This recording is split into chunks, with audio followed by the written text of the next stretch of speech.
Welcome to the Kate Shepherd Elementary Newscast. Today is Monday, February 6, 2020.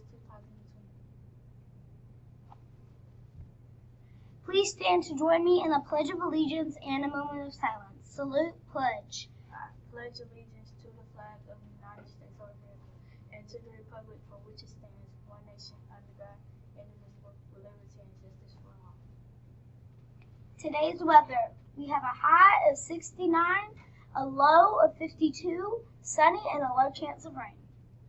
Today's breakfast: French toast, sausage, link, juice, fruit. Lunch: ham, cheese, sandwiches, sweet potato, fries, carrots, juice, and fruit.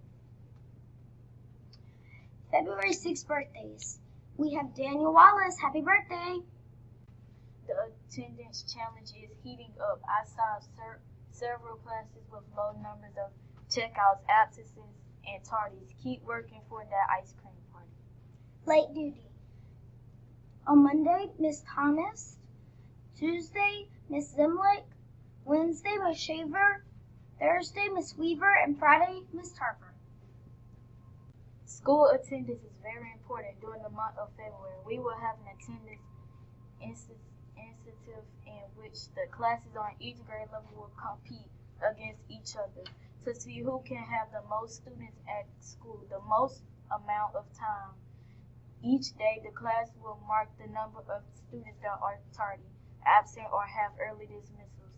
At the end of the month, the class with the lowest number of tally marks will earn an ice cream sundae party. There will also be a reward for any students that have no tardies, no absence, and no early dismissals. We need our Shepherd Scholars here every day, all day, to be the best we can be. Important dates. February 3rd, PACE 3rd grade field trip. February 7th, tutoring begins. February 10th, PACE 4th and 5th grade field trip. February 6th, Michael Green Science Machine. February 17th, 4th grade field trip. February 20th through 24th, Mardi Gras break. March 7th, spring pictures. Send us your question. Are you curious about something? I always wonder how something works. Send us your question and it may be chosen for our question of the day to be answered by our research team. You can submit questions to the question box that will be located in the library. That's all For today's news. Have a marvelous Monday, Shepherd Scholars.